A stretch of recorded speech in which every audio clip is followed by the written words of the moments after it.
everyone, welcome to End of the World Weekly. Let me tell you how this show works. I'm Newsbot 29,000. I'm a robot from the post-apocalyptic future. I've been programmed to send these broadcasts into the past in hopes that you Earth humans can avoid all the calamities that led to the end of the world. Okay, got it? Good. So let me tell you about some of your current events and how they spiral out of control and bring about the apocalypse.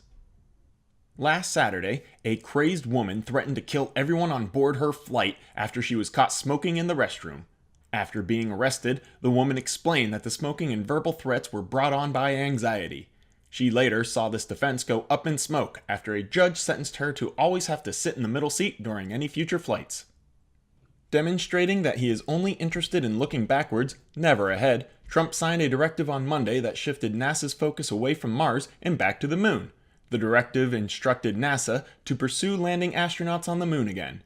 No word yet on if that would change the astronauts' citizenship status or if they would be allowed back in the country after the GOP's new immigration legislation took effect. And that brings us to our Alternative Facts of the Week segment. Let's get started. Alternative fact number 1. In a shocking upset Tuesday night, the people of Alabama decided to vote a Democrat into the Senate rather than a Bible-thumping sexual predator. Republican Roy Moore lost to his Democratic rival by a slim margin, the same phrase he used back in the 70s when he was trying to talk dirty to teenage girls. "Oh, baby, I talked to your mother about it, and she said it would be quite fine if I touched your slim margin." Alternative fact number 2.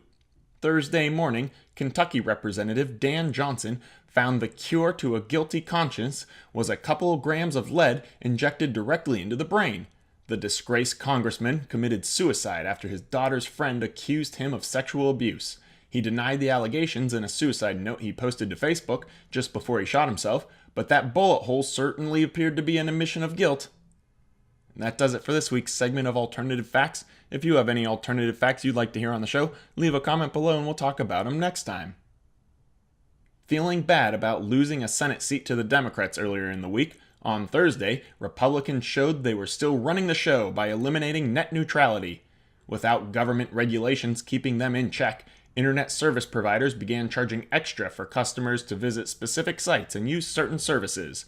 Sales of hoodies and sunglasses skyrocketed after the death of internet regulations, as perverts stockpiled cheap disguises now that they could no longer anonymously order sex toys from the comfort of their homes.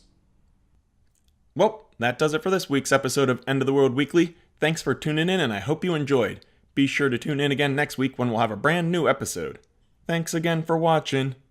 Bye.